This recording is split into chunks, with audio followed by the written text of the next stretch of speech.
අපේ බුදුහාමුදුරුවන්ගේ කාලේ සවැත් නුවර එක්තරා ධනවත් සිටුවරයෙක් හිටියා.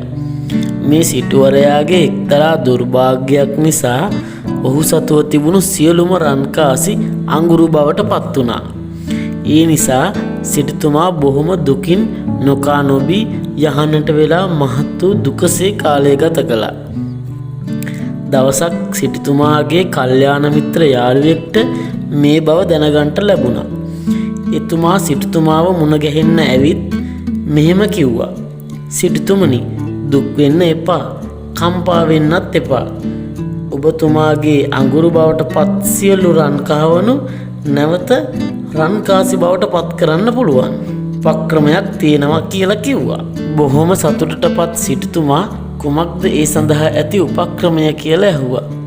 එවිට ඔහු කියා සිටියා, සිටුතුමනි, ඔබතුමාගේ අඟුරු බවට පත් සියලු රන් කහවණු සියල්ල මේ නගරයට ගෙන ගොස් මහමග ගොඩගසා තබන්න. එවිට කිසියම් කෙනෙකු ඇවිත් සිටුතුමනි, ඔබ රන් කහවණු විකුණනවා දැයි ඇසුවොත් කොහේ තිබෙන රන් කහවණු දැයි කියා ඔහුගෙන් අසන්න කියලා සිටුතුමාට කිව්වා. එහෙම අසලා ඔහු හෝ ඇය ඔබේ අඟුරු ගොඩට අත තැබූ පසු සියලුම අඟුරු නැවත රන්කාසි බවට පත් වුනොත් ඔහු පිරිමි කෙනෙක් නම් සිටුතුමාගේ දියණිය විවාහ කර දෙන්න. ඔහු ගැහැණියෙක් නම් සිටුතුමාගේ පුත්කුමරුව විවාහ කර දෙන්න කියලා මේ කල්යාණ මිත්‍රයා මේ සිටුතුමාට යෝජනාවක් කළා. මොකද අඟුරු බවට පත් සියලු රන් කහවණු වල හිමිකරු ඔහු හෝ ඇය වනු ඇතැයි මේ කල්යාණ මිත්‍රයා සිටුතුමාට පවසා සිටියා. තම මිත්‍රයා පැවසූ උපාය ඇසූ සිටුතුමා ඔහු කී ආකාරයටම අඟුරු ගොඩ නගරයට ගෙන ගොස් කඩපිලක් ඉදිරියේ ගොඩ ගැසුවා. බොහෝ පිරිස් මෙය දෙස බලමින් මොහු නම් ඒකාන්තයෙන්ම උම්මත් එකෙක් යැයි බැනවදිමින් දොස් කියමින් එහා මෙහාට ගියා. මේ අතර මේ නගරයේ සිටිය කිසා කියලා ඊටාම දුප්පත් පවුලක තරුණ දියණියක්. ඇය කෙතරම් දිලිඳු වුණත් ඊටා රූමත් තරුණියක්. මොකද ඇය කාශ්‍යප බුදුරජාණන් වහන්සේගේ කාලේ ඉපදිලා වසර 20000ක් කුමරි බඹසර රැකපු පිනෙන් තමයි එතරම් රූප ස්වභාවයක් ඇතුව ඉපදිලා තියෙන්නේ. ඉතින් මේ දුප්පත් තරුණිය මෙය දැක සිටුතුමනි, ඔබ රන් කහවණු විකුණනවාද කියා ඇසුවා. මේ නම් කිසියම් පින්වන්තියක් යැයි සිතූ සිටුතුමා දුව රන් කහවණු කොහෙද තියෙන්නේ කියලා ඇහුවා. ඉන්පසුව අර තරුණිය අඟුරු ගොඩට අත තියලා කිව්වා මේ තියෙන්නේ කියලා. එහෙනම් එයින් දෝතක් මගේ අතට දෙන්න කියලා සිටුතුමා කිව්වා. ඉතින් මේ අසරණ දුප්පත් තරුණිය කහවණු දෝතක්ගෙන සිටුතුමාට දුන්නා. සිටුතුමා බොහෝම සතුටටපත් වුණා. ඇය ලවා සියලු අඟුරු රන්කාසි බවට පත්කොට තම සිටු පුත්‍රයාව මෙම අසරණ කිසා තරුණියට විවාහ කොට දුන්නා කියලා සඳහන් වෙනවා. දැනුයි මේ කතාව පටන් ගන්නෙ. ඇය කිසා තම සැමියා සමග බොහෝ සැප සම්පත් ඇතිව සතුටින් කාලය ගත කළා. මෙහෙම කාලය ගෙවෙද්දී ඇය සුරතල් දරුවෙකු බිහි කළා.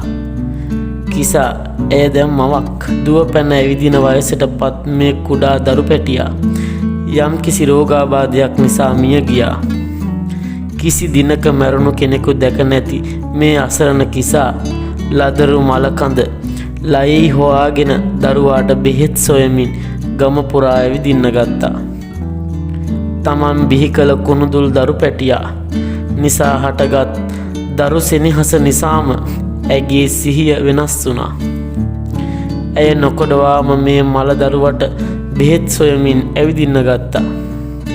මලවුන්ට බෙහෙත් නැතයි කියමින් යන හැමතැනින්ම තිසාව එලවගත්තා.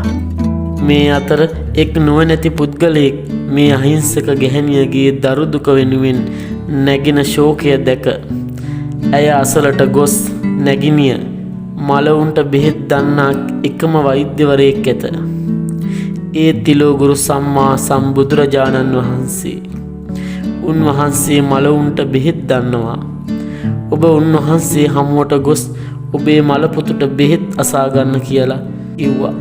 දරු දුකින් විලාප තියෙන මේ අහිංසක කිසාට එකම අස්වැසිල්ල උනේ මේ නුවණැති පුද්ගලයාගේ වදන පමණයි. කොහෙද උන්වහන්සේ වැඩ ඉන්නේ? උන්වහන්සේ සවැත් නුවර ජේතවනාරාමේ වැඩ ඉන්නවා. තම මල දරුවාලයි හොයාගත් කිසා සවැත් නුවර ජේතවනාරාමයට ගොස් ගෞතම බුදුන් වහන්සේ ඉදිරිපිට දරුවා තබා ස්වාමීනි ඔබ වහන්සේ මලවුන්ට බෙහෙත් දන්නවාදයි කියා ඇසුවා. මහා කරුණා සාගරයක් බඳු තිලෝගුරු බුදුරජාණන් වහන්සේ දනිමි නැගිනිය ඔබ නොමල ගියකින් අබමිටක් රැගෙන එන්නයි වදාළසේක. තම දරුවාලයි හොයාගෙන හඬා වැළපෙමින් කිසා අබ සොයන්න ජේතවනාරාමයෙන් පිටත් වුණා. ඇය සවැත් නුවර එක්තරා වීදියක ගෙදරකට ගොස් බෙහෙතකට අබමිටක් දෙන්න කියලා කිව්වා. ඒ ගෙදර මිනිස්සු ඇයට අබමිටක් දෙන්න සූදානම් වෙනකොට කිසා ඇහුවා මේ ගෙදර මීට කලින් කිසිවෙක් මිය ගොස් තිබෙනවාද කියලා. ඒ අවස්ථාවේ ඒ ගෙදර මිනිස්සු කියා සිටියේ මේ නම් කවර කතාවක්ද? දැනට මෙහි ඉන්න අයට වඩා වැඩි දෙනෙක් මිය ගොස් ඇති බවයි. එසේනම් මේ අබ වලින් වැඩක් නැහැ. මා සොයන්නේ නොමල ගියකින් අබමිටක් යයි කියා ඊළඟ ගෙදරට ගියා. මේ වගේ කිසා යන හැම ගෙදරකින්ම අයට අබ හමුුනේ නැහැ. හැම ගෙදරකම පිරිස් මිය ගොස් ඇති නිසා යම් වේලාවක් ගිය පසු ඇයට තේරුණා මරණය මගේ පුතුට පමණක් නොව සියලු දෙනාට සාධාරණ වූ ධර්මතාවයක් කියලා. එම නිසා මල මිනිසුන් නැති ගෙවල් සෙවීම නිෂ්ඵල කාරණාවක් කියලා ඇයටම වැටහුණා.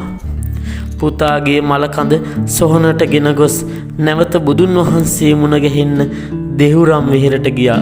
බුදුන් වහන්සේ කිසාව අමතා නැගණිය බෙහෙත් සඳහා අවශ්‍ය අබ රැගෙන ආවාද කියා විමසූසේක.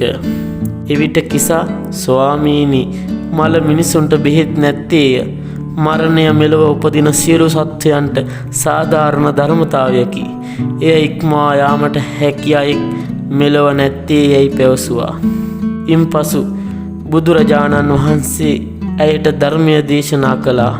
ධර්මය අසා අවසානයේ සෝහන් ඵලයට පත් වුණා.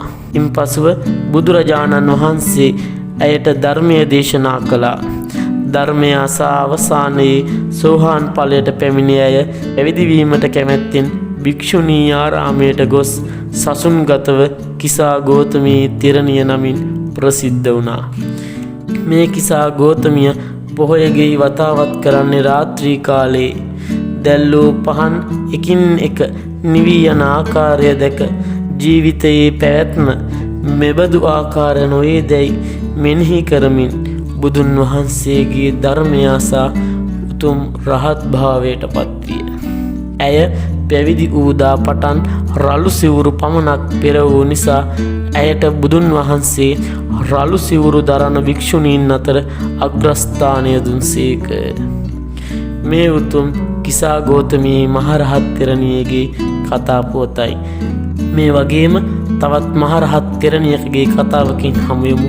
ඔබ සැමට තෙරුවන් සරණයි.